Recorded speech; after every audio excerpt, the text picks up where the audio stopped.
목소리보다 2배로 크게 해서 큰 소리로 한번 외쳐봅니다. 변함없는 진리의 말씀. 시작.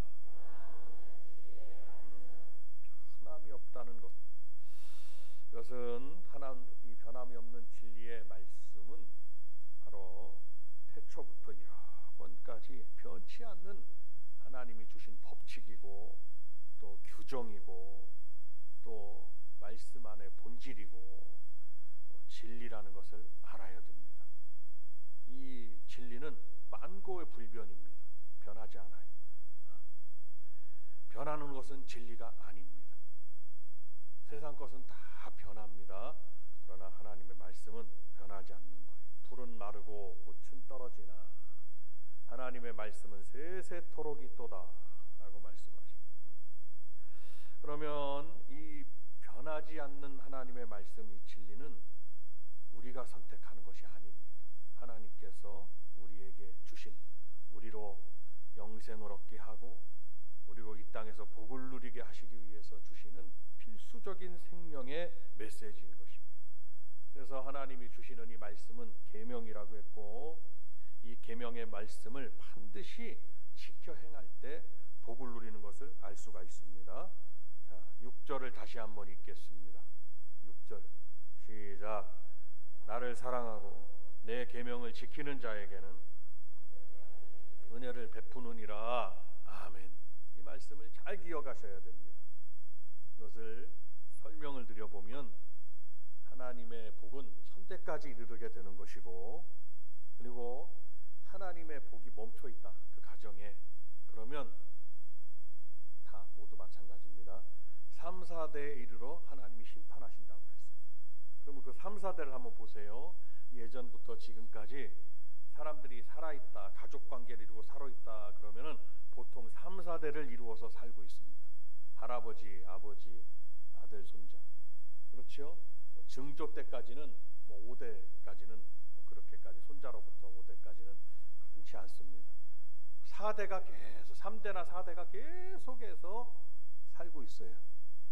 그러면 하나님의 말씀을 지켜 행하지 않으면 살아가는 동안, 그가 한 분이 살아가는 동안 계속해서 어려움을 겪는다는 말씀. 그 이스라엘 백성들이 이 말씀 듣고 깜짝 놀랐어요. 아, 그렇구나. 적어도 내가 살아가는 동안 이것이 어려움을 겪는 일들이 일어나고, 부모님들 대해서 끝나는 게 아니라 그 부모님의 믿지 않음으로 하나님의 말씀을 지키고 행하지 않은 그것 때문에, 불신 때문에 또 자녀들이 어려움을 겪고 또 자녀들이 심판을 겪는 일들이 있으니, 하나님의 말씀대로 하나님을 사랑하고 하나님의 계명을 지키는 자가 되어서 천대까지 은혜를 받아야 되겠구나. 이스라엘 백성들이 결단하고 결심하고 믿음을 다졌다 이 말씀입니다. 이것이 하나님이 주신 계명의 말씀입니다. 그러면 이 계명 중에 여러 가지 행해야 될 이 계명 의무가 있지만, 하나님께서 우리에게 주신 10계명 중에 첫째 계명부터 넷째 계명까지의 말씀은 하나님을 공경하는 것으로, 하나님을 경배하고 높이고 하나님을 공경하는 것으로 그 믿음을 갖지 아니하면, 하나님께 대한 공경과 사랑의 믿음을 갖지 않으면 섬길 수 없다, 그 계명을 지킬 수 없다라는 것입니다. 그렇기 때문에 우리가 예배드리고 하나님의 얼굴을, 예배는 하나님의 얼굴을 뵙는다는 뜻이 있습니다.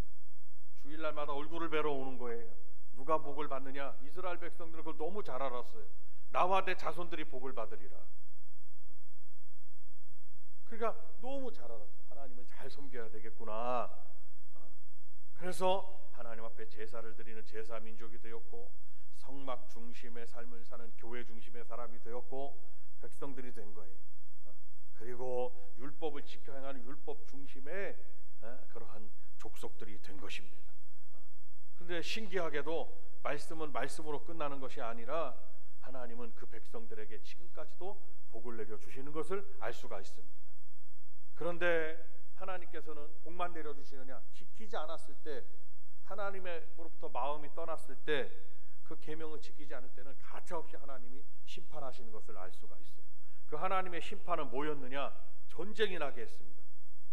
포로로 끌려가기도, 70년 동안 포로로 끌려가게도 했습니다. 그리고 제국을 막 일으켜가지고 그 제국의 황제가 황제 숭배 사상을 통해서 여호와 하나님의 이름을 부르지 못하도록 했습니다.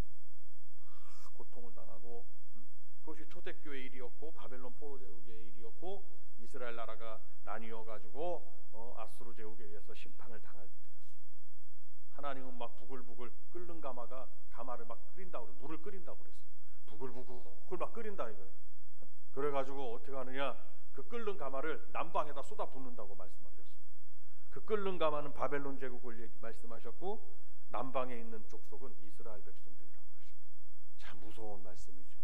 정말 하나님의 말씀대로 살지 아니하고 우상을 숭배하고 계명을 지키지 않, 하나님께 향한 공경과 하나님께 향한 경배와 하나님께 대한 사랑이 사라졌을 때 우리 하나님은 그냥 그대로 심판하셨습니다.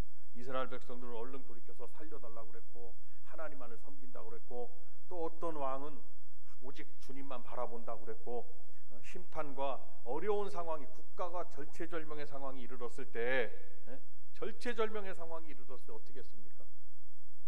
그냥 하나님께 눈물을 흘리며 한 번만 하나님 살려주시길 원합니다.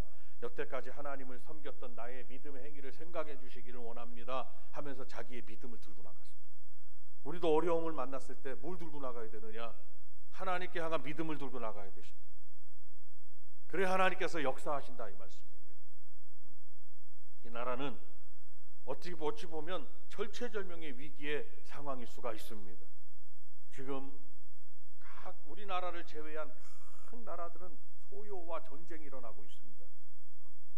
참 무섭죠. 주님 말씀대로 주님 마지막 때는 어떤 현상이 일어나겠습니까? 처처에 전쟁이 일어난다고 그랬습니다. 기근이 있다고 그랬습니다. 먹을 것이 없어가지고 사람들이 굶는다고 그랬어요. 우리나라는 국가경제 10위 안에 들어가 있기 때문에 나라가 굉장히 잘 사는 나라. 국민 총생산량, 국가가 총생산한 생산량 10위권, 전 세계 10위권 안에 들어간다. 미국에서부터 시작해서. 그렇기 때문에 우리나라가 복지를 이루고 하지만 다른 나라들은 먹을 것이 없어서 기근에 빠져있는 나라가 얼마나 많은지 이루 말할 수가 없습니다. 전쟁이 그 다음 지진이 일어난다고 했습니다. 그런데 지금 여러분 주님이 말씀하신 그대로 마지막 때는 그러한 일들이 일어나고 있습니다. 절대로 전쟁이 일어나지 않아야 된다는 나라들에게 전쟁이 일어나고 있습니다. 우리나라도 예외 사항은 아닙니다.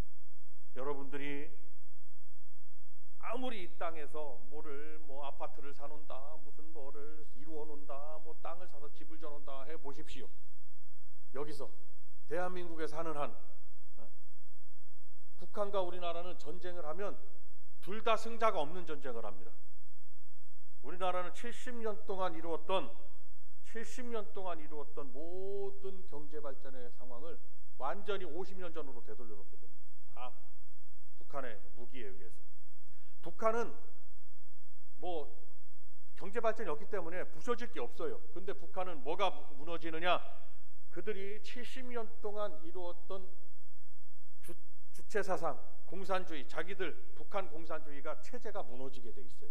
북한은 체제가 무너지는 것을 두려워하는 것이고 우리나라는 경제 발전을 이루었던 걸 두려워하는 거예요. 그래서 둘이 전쟁을 하면 둘 다 완전히 그냥, 그러면 주변 국가들, 소위 말하는 이 동북아를 두고 우리나라를 둘러싼 주변 국가들이 굉장히 박수를 치게 돼 있습니다. 그러면 누가 오게 되느냐? 우리는 70년 전 6.25 사변 때로 돌아가가지고 누군가가 우리를 도와주지 않으면 우리나라는 다시 살아갈 수가 없는 나라가 되기 때문에 주변 강대국에 의해서 원조를 받게 됩니다. 그러면 어떤 이들은 젊은이들이 이렇게 얘기해요. 그럼 우리나라를 떠나서 하면 된다고. 그것은 굉장히 잘못된 생각입니다. 우리나라는 전 세계에서 90개국 이상의 우리나라 패스포트를 내밀으면, 여권을 내밀으면 그냥 무사 통과시켜 줍니다. 우리나라는 그토록 국가적 위상을 갖고 있어요. 그런데 국가가 없는 나라, 민족이 된다? 그것은 그 나라에서 괄시를 받아도 그렇게 받을 수가 없는 거예요. 이제는 국가가 있기 때문에 우리가 해외에 나가서 우리가 정정당당하게 어깨를 높이며 살 수가 있는 거예요. 그럼 어떻게 해야 되냐? 이런 절체절명의 상황에서 이 나라가 주의 계명을 지키고 하나님을 높이고 하는 일들에 우리 성도들이 힘을 들여야 된다 이 말씀입니다. 하나님은 소돔과 고모라 성에 의인 50명만 있어도, 즉 또 40명, 30명, 10명만 있어도 소돔과 고모라 자화성을 멸하지 않는다고 그랬어요.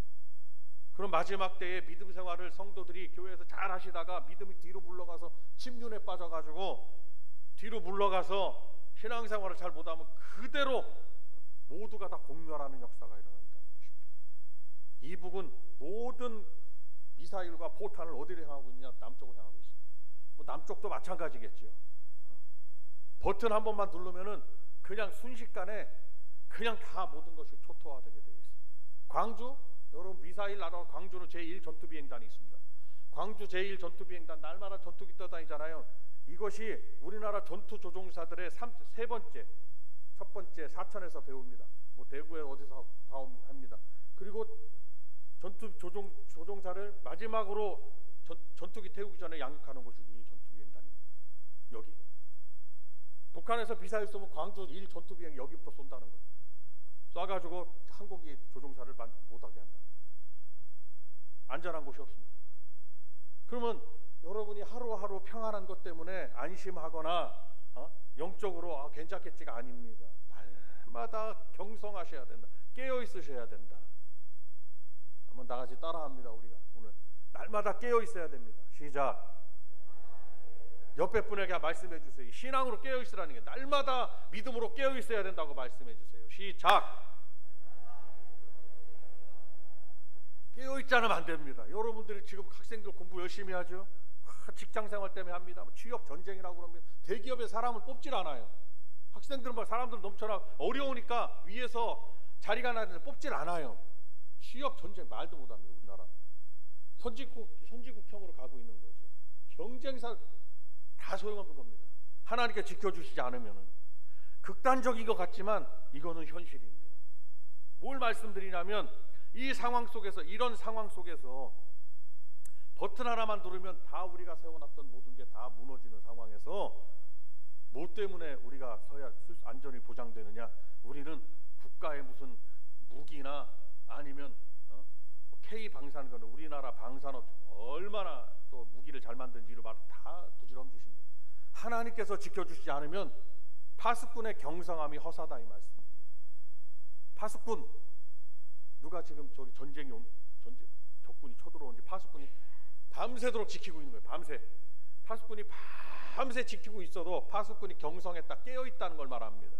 그 파수꾼에 의해 가지고 지금 적군이 옵니다. 대비하게 되고 이 파수꾼이 안전하다 그러면 여기 성 안의 사람들은 안전하게 잠을 자고 이렇게 하죠. 파수꾼이 깨어 있어봐야 하나님께서 지켜주시지 않으면 아무 소용없다고 말씀하는 거예요. 참 무서운 거죠. 계명이라는 건 그런 겁니다. 계명을 지키는 일, 하나님을 섬기는 이 신앙생활의 계명 흐트러진다? 하나님께서는 분명히 심판하실 수 있습니다. 근데 하나님 이스라엘 백성들을 보니까 하나님의 심판은 전쟁을 일으켰다 이 말씀이에요. 전쟁. 여러분 베트남 전쟁이 있었습니다. 저희 아버님도 작고하셨지만 베트남 전쟁에 65년도에 선발대로 가셨습니다. 그래서 국가 유공자로 지정이 돼 있어요. 그래서 돌아가신 다음에 여기다가 모셔놨어요. 유해를. 유고를 어디다 모셔놨느냐? 여기 임실에다가 모셔놨습니다. 베트남 여러분 그거 보십시오. 완전히 그냥 너무 그거 하다는 거예요. 한번 보십시오. 돌아가는 겁니다. 다 공산주의 되면 예수 믿을 수가 없습니다. 교회부터 다 중국 공산당 한번 보십시오. 교회 십자가 다 내렸습니다. 교회를 불태웠습니다. 잘 안 나와서 그렇지. 제가 아는 중국 선교사님들 거기서 쫓겨나서 당신은 영원히 여기서 선교 활동을 했기 때문에 중국에 당신이 살아있나 들어오지 말라고 블랙리스트 탑에 올라가 있습니다. 중국에 들어갈 수가 없어요. 그 여권 내밀었다. 주민번호 치면 교회가 있을 수가 없습니다. 그러나 하나님께서 오늘 잘 생각해 보십시오. 내가 왜 예수를 믿게 됐냐? 여러분 내가 예수 믿는 이 믿음 때문에 나라가 지켜지는 거고, 나라가 지켜질 때 여러분 가정도 있는 거예요. 뭔가를 쌓아도 이 나라를 하나님이 지켜줄 때 뭐 사업을 하시고 뭘 쌓아놓고 뭘 해도 여러분이 통장에 여러분 우리나라 돈으로 100억이 있다고 한번 가정해 보십시오. 국가가 그 100억에 대한 걸 지급을 가치를 보증해 주는 거예요. 그 가치를. 그런데 나라가 도산됐다? 베네수엘라 되잖아요. 베네수엘라가 자기의 화폐 가치를 한번 얘기를 하는데, 이쪽에다가 베네수엘라 자기네 화폐, 그 화폐를 엄청나게 쌓았습니다. 엄청나게 이만큼. 그 옆에다가 치킨 닭을 한 마리 놨어요. 이 닭을 살려면 이 나라 화폐가 이만큼 많아야 된다. 그러니까 우리 하나님의 사람들은 하나님이 지켜주시는 것이 얼마나 큰 복인지를 오늘 기본적으로 생각하셔야 되는 겁니다. 우리가 정치를 잘해서 우리나라가 산업 역군이라 뭐 그런 것들은 다 기회겠지만, 하나님께서 다 지금까지 발전시키셨고 손으로 뭘 해도 잘 되게 하셨고 이 나라를 지키신 것은 우리 그리스도인들만큼은 인정하셔야 된다 이거예요. 하나님의 은혜인 것을. 그렇다고 봤을 때 우리 성도님들의 가정은 어떠냐? 우리 성도님들의 가정은 더더욱 바랄 것도 없습니다. 한 나라의 흥망성쇠와 국운도 하나님께 달렸거늘 거기에 속한 우리 대한민국에 속한 우리 성도님들 한 분 한 분이 하나님께 맡기는 것, 하나님을 섬기는 것, 하나님께 향한 신앙을 갖는 것 더더욱 중요한 것이다. 가장 중요한 것인 걸 알고 계명을 잘 지켜나가는 여러분들이 다 되시기를 바랍니다. 계명을 지키는 성도가 돼야 돼요. 다 같이 한번 따라합니다. 계명을 지키는 성도. 시작. 성경은 기본적으로 하신 말씀이 있습니다. 오늘 본문의 말씀. 나를 사랑하고 하나님을 사랑하고 하나님의 계명을 지키는 자에게는 천대까지 은혜를 베푸느니라 그랬습니다. 이것이 하나님께서 우리에게 약속하신 일이에요.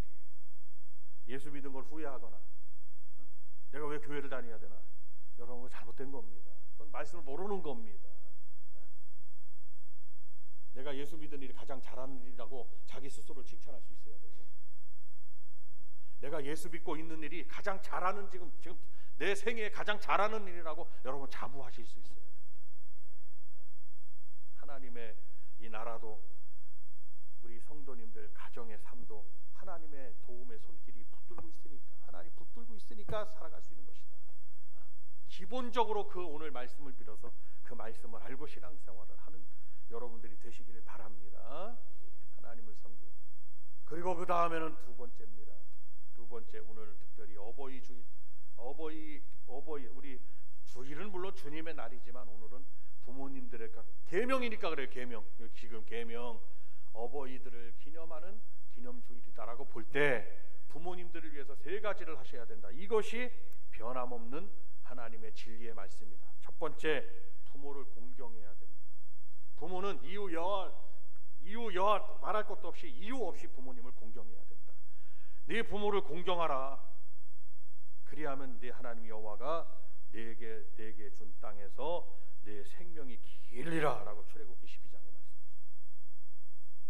하나님께서 말씀을 통해서 이렇게 말씀하신 것은 부모를 공경하는, 사람에게 준 계명 중에 첫 번째가 부모를 공경하라고 했으니까, 여기 만약에 여러분들 부모님들이 살아계신 분들이 계시다면 부모님이 돌아가실 때까지 반드시 그분이 예수를 믿게 하고, 부모 공경의 첫 번째 조건은 부모님이 예수 믿게 하는 거예요.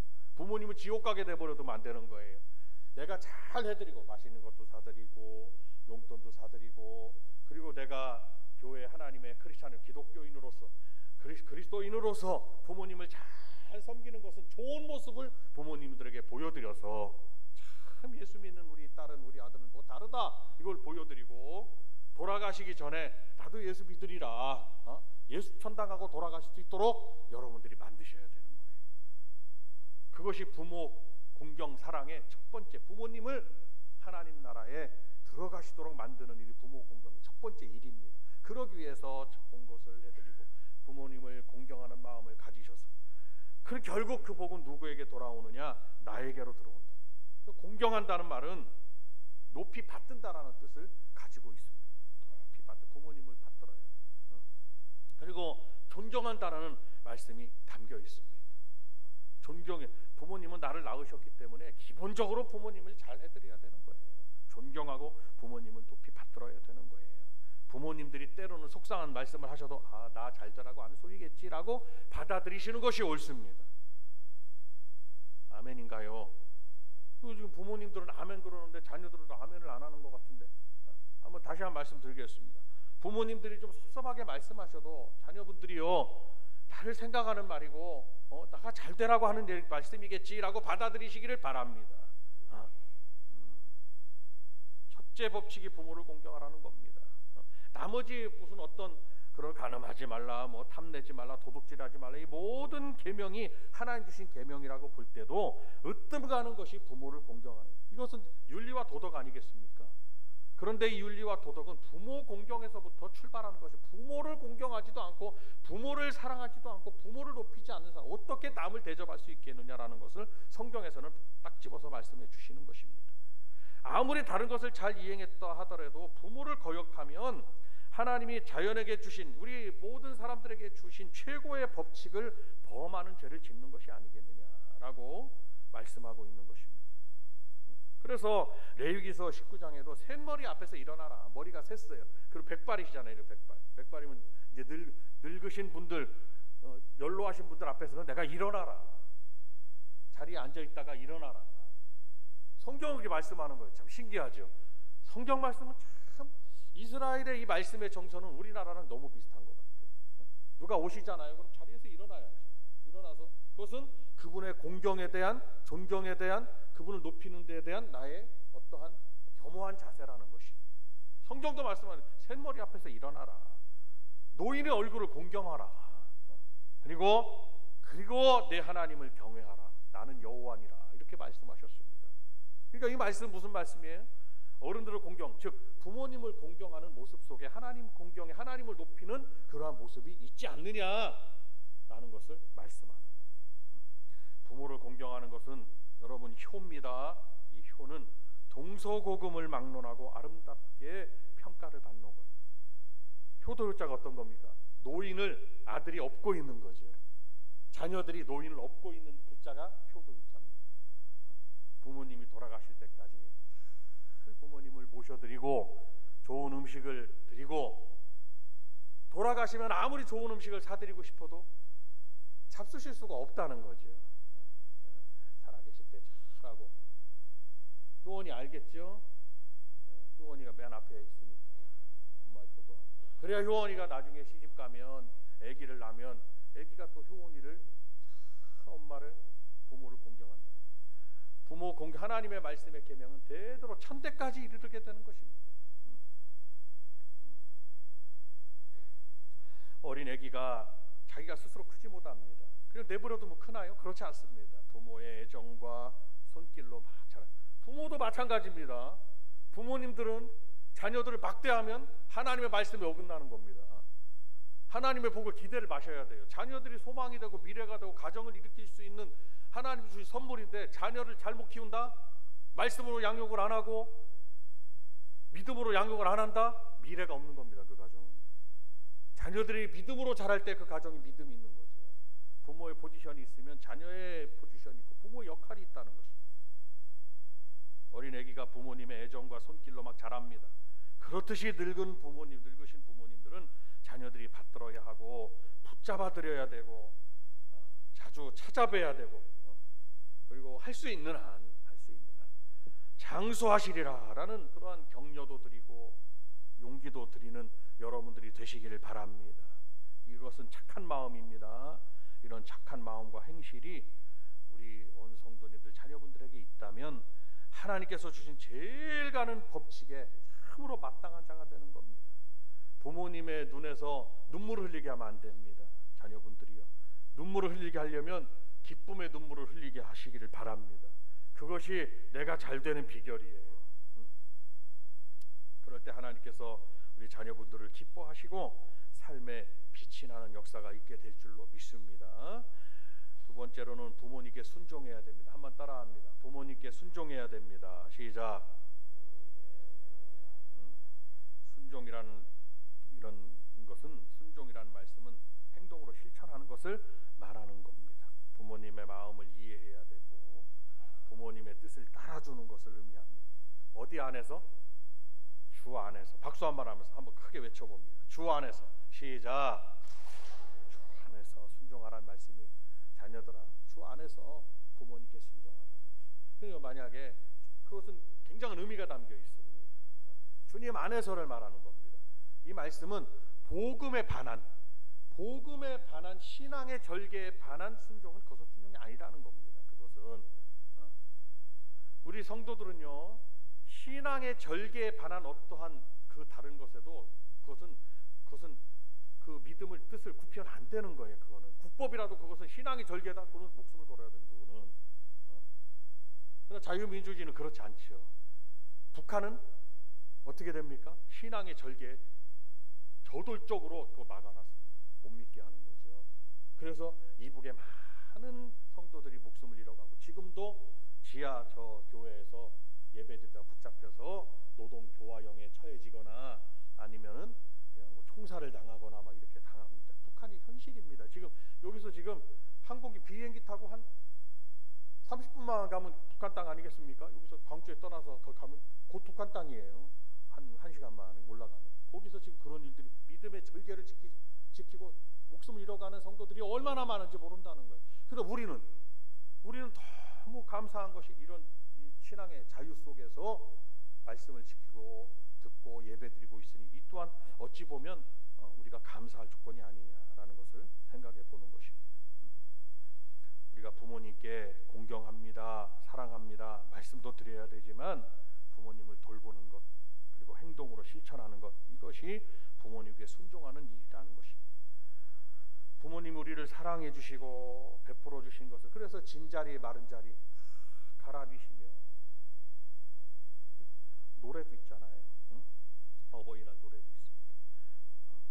부모님들은 자녀들이 어떻게 될지 눈물도 많이 흘리셨어요. 그렇듯 우리 자녀들도 이제 성장했으니까 부모님께 향한 이러한 순종과 사랑의 마음을 가지시기를 바랍니다.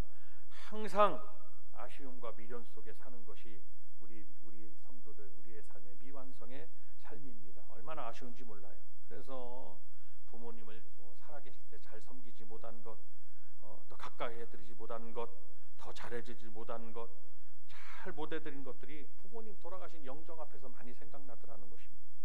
항상 우리가 부모님께 이렇게 말씀에 순종하고 부모님을 기쁘시게 하는 그러한 마음을 갖는 것 얼마나 중요한지 모릅니다. 세 번째로 부모님을 공경하면 땅에서 잘 되고 장수의 축복을 받게 되는 일이 오늘 지금 부모님께 향한 우리 자녀들의 일입니다. 네 부모를 공경하라. 그리하면 내 하나님 여호와가 네게 준 땅에서 내 생명이 길리라 이렇게 말씀했습니다. 효자의 가문들을 보면 모두 장수하고 그리고 잘 되는 가정인 것을 볼 수가 있습니다. 나를 낳으신 부모님을 섬길 뿐만 아니라 연로하신 어르신들 부모님뿐만 아니라 교회에서나 또 여러분들 삶 속에서 연로하신 어르신들을 자신의 부모님처럼 잘 공경하고 잘 섬기는 여러분들이 되시기를 바랍니다. 그걸 누가 보고 계시느냐? 바로 하나님께서 다 보고 계신다는 것을 아셔야 됩니다. 에베소서 6장에도 내 아버지와 어머니를 공경하라. 이것이 약속 있는 첫 계명이다라고 말씀했습니다. 그러면 이 약속 있는 첫 계명은 뭐냐? 지금 출애굽기의 말씀대로 네가 땅에서 잘 되고 장수하리라는 겁니다. 한번 따라합니다. 내가 땅에 잘 되고 내가 땅에서 잘 되고 장수하리라. 시작. 내가 땅에서 잘 되고 장수하리. 잘 된다는 거. 잘 돼. 첫 번째 잘 된다. 두 번째는 장수하리라. 두 가지는 서로가 오른손 왼손과 같은 거예요.